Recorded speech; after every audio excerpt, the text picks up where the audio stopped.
I have a very important subject to discuss with you. It's called How to Be Successful in Sales. I've got 3 simple steps, and I think you'll find them interesting. If you follow these 3 steps, I think I can promise you that financial income will not be your problem.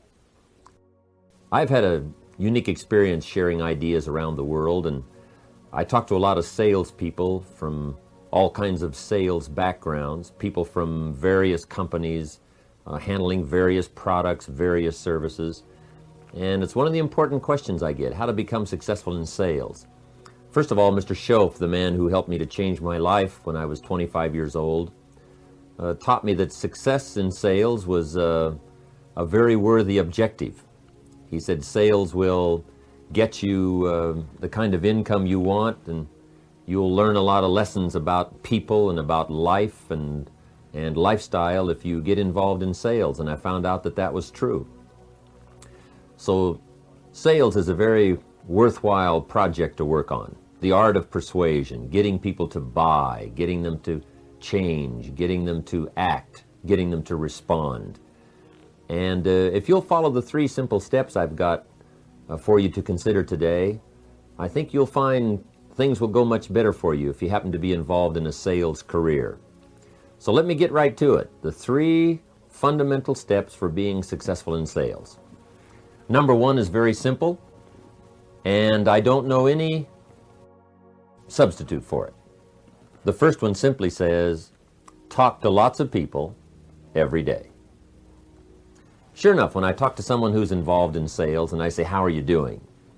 And this person may say, well, things aren't going too well at the moment. I'm not doing very well in my sales career. My first question always is, how many people did you talk to yesterday?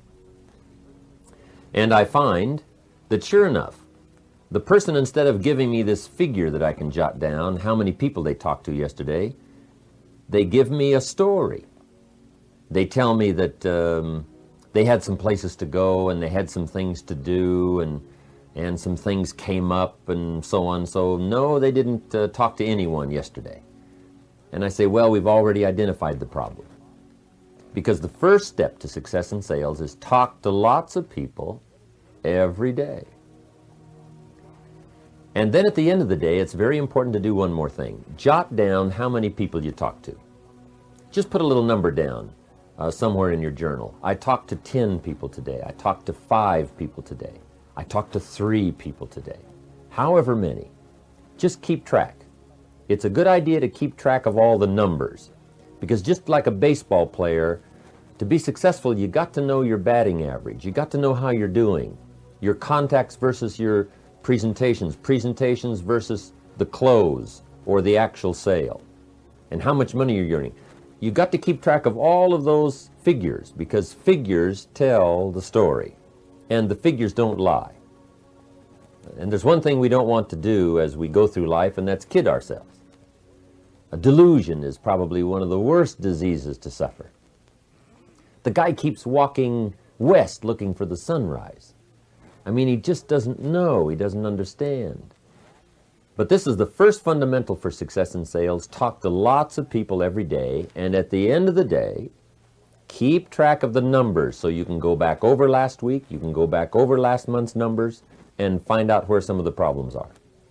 Okay? Now, if you talk to lots of people every day, I can promise you 2 things will happen. For sure. Number 1, you're bound to make sales if you talk to enough people. Even if you're just getting started in your sales career, or you just started for some new company, selling some new products, and you're not very good at it at first, people will still buy if you talk to enough of them. Because I have found that some people buy for the strangest reasons. Honest. So if you talk to enough people, you'll find a whole variety of reasons why people will buy, and you'll have a chance to make sales. Some people buy out of sympathy for the salesperson. They really don't want to see your kid starve. And if you make a sincere presentation, even if it's faulty, somebody will buy just because they're benevolent. They want to help somebody, and you happen to be the next person along. So if you talk to lots of people every day, sure enough, you'll find some people that will buy because they're sympathetic. Okay? Now, some people buy for other strange reasons. Some people buy just because they have the wherewithal to buy. If I'm talking to someone and I know they're a person of means and they say, why should I buy your product or your service, Mr. Rohn? I simply say, well, because you can. I talk to people all day long who can't, but you can. So let me have your check. And sure enough, some people, just because they have the wherewithal to buy, will become a good prospect for a customer. So if you talk to lots of people every day, you're bound to make some sales. Even if at first your presentation was so bad you just went around all day saying to lots of people, you wouldn't want to buy anything, would you? Sure enough, somebody's going to say, well, maybe I would. What are you selling? And that'll get the process started. So if you talk to lots of people every day, you're going to find some people that will buy your product, that will buy your service. But that's the key. Talk to lots of people every day. Now here's the second thing that will happen. If you talk to lots of people every day, you're bound to get better. See, when you do something over and over and over again, your skill increases. When I first started lecturing about 15, 16 years ago, I will admit to you I wasn't that good at it. In fact, the first speech I gave, I stood up to lecture and my mind sat back down, if you've ever had that problem. I opened my mouth and nothing came out. My knees were knocking together. The sweat's pouring off my face. I'm shaking like a leaf. It's called terror, in case you haven't tried it. So that first one wasn't that good, but sure enough, I got up the courage to do it again. And when I did it again, it was easier. When I did it again, I got better. And now I've been lecturing constantly for the last 15, 16 years, and I've gotten better at it. And I can promise you that if you will practice your presentation, practice is just as valuable as a sale. Let's say you are just getting started and you talk to 10 people. 9 say no, and 1 says yes.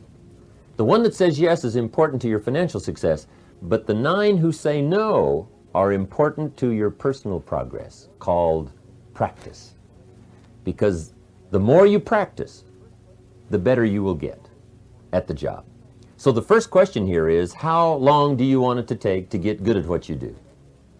If you don't want it to take long, talk to lots of people every day, not only for the results of sales, but for the results of progress. And then, of course, when you get started, talking to lots of people every day, you can employ what we call the law of averages. And the law of averages will work for anyone. If you do something often enough, you'll get a ratio of results. If you're getting started and talk to 10 people and only 1 says yes,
Yes, you've got a ratio going called 1 out of 10. And the unique thing about the ratio is once it starts, it tends to continue. If you talk to 10 more, sure enough, you'll get another one. If you talk to 10 more, you'll get another one. It's that uncanny thing called the law of averages. Now you might say, well, 1 out of 10 isn't that good, but at first you don't worry how good it is. You just get the ratio started. Then when you know you've got a ratio like 1 out of 10, see, you can start to compete. If I just joined the company and I can only get 1 out of 10, and you've been there for a while, so you can get 9 out of 10, if we have a contest, you and me, I will win. And the reason is because during the month, if it's a contest for a month,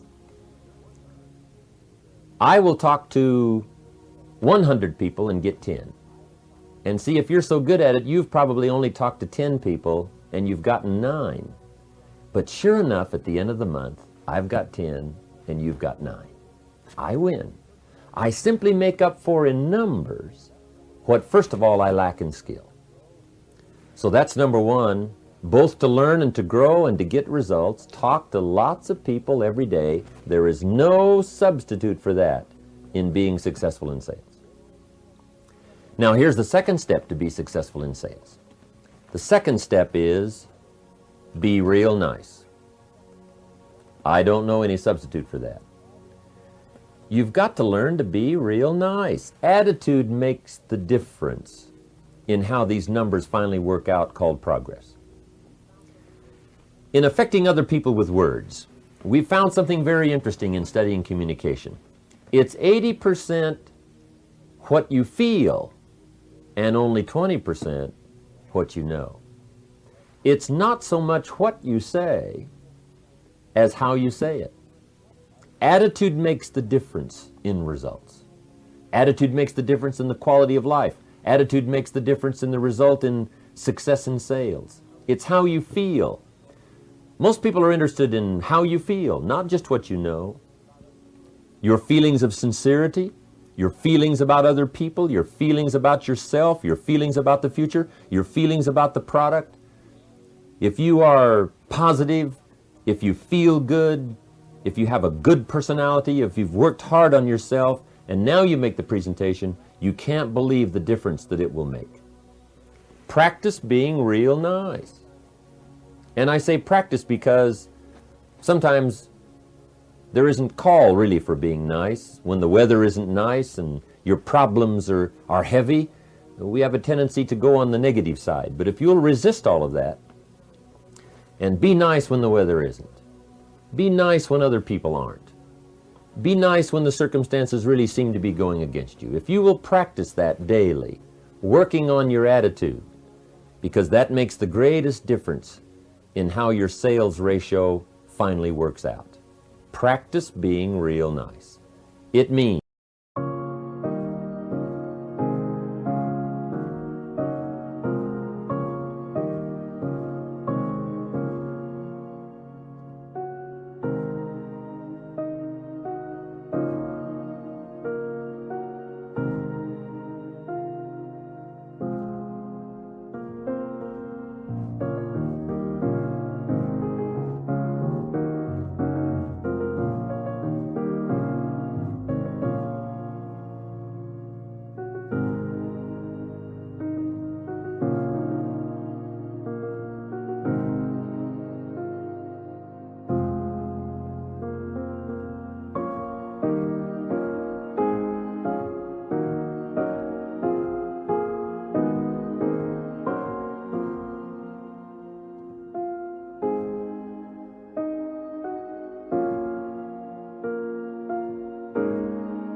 learning to work harder on yourself than you do on your prospect. Most salespeople say, I've got to work hard on my prospect, but see, that isn't where it's at. You've got to learn to work hard on yourself. Work hard on your personality. Work hard on your language. Work hard on your style, your presentation style. Work hard on learning how not to talk too long, not to talk too little, but making it just right.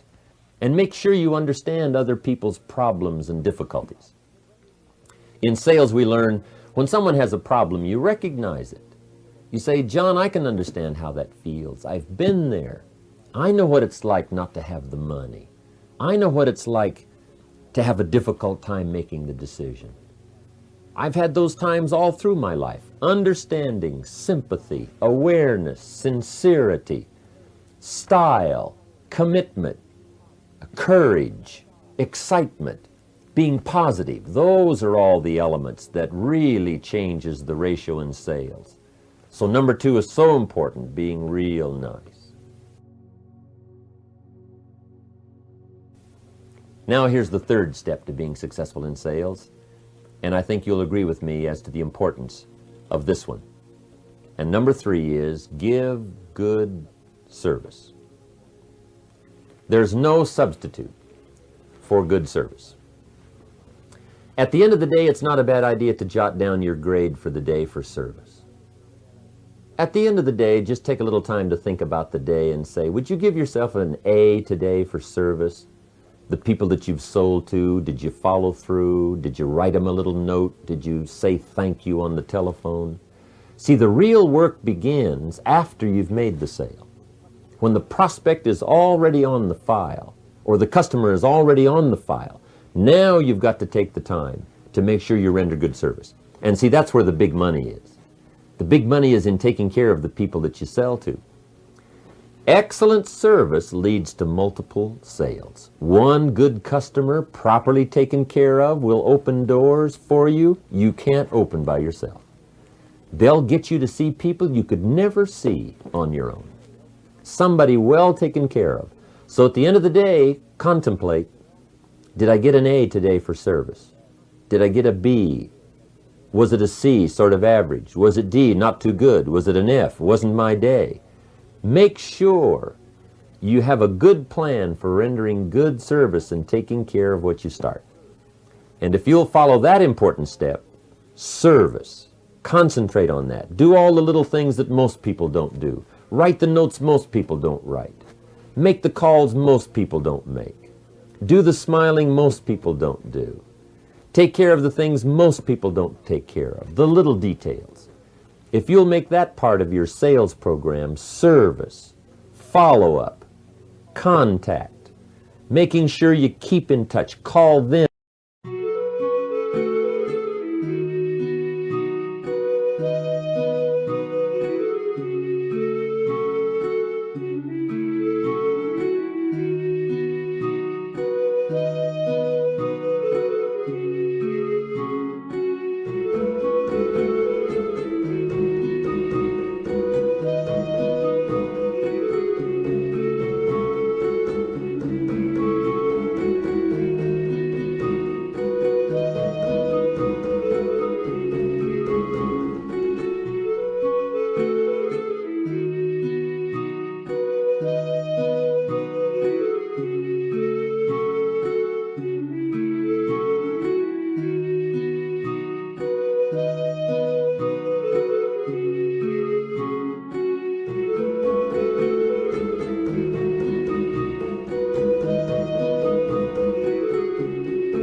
before they call you.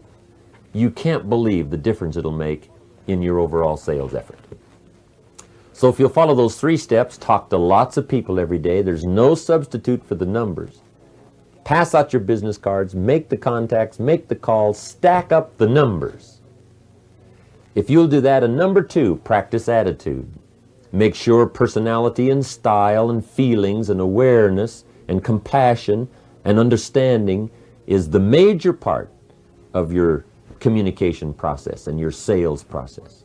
If you'll work hard on that, then if you'll find ways to give good service, not miss anything, take care of all the details, you will find that your success in sales will start to grow and your career will be promising beyond anything you can imagine. I want to thank you for giving me this time to come and visit with you. It's only been a few minutes, but I hope that what little we've had to say on this subject of sales will be important to you. And if I have a chance to see you again, if I have a chance to meet you again, I'll be happy for that. Make sure you're writing a good chapter this year in the storybook of your successful life. A chapter others might want to read someday. A chapter that'll be preserved. Something that your children will be proud of. Something that you'll be proud of. Make this an important year for you. Really pour it on. Stack up the numbers. Do the changing and the growing necessary. Concentrate on service, and you'll be successful.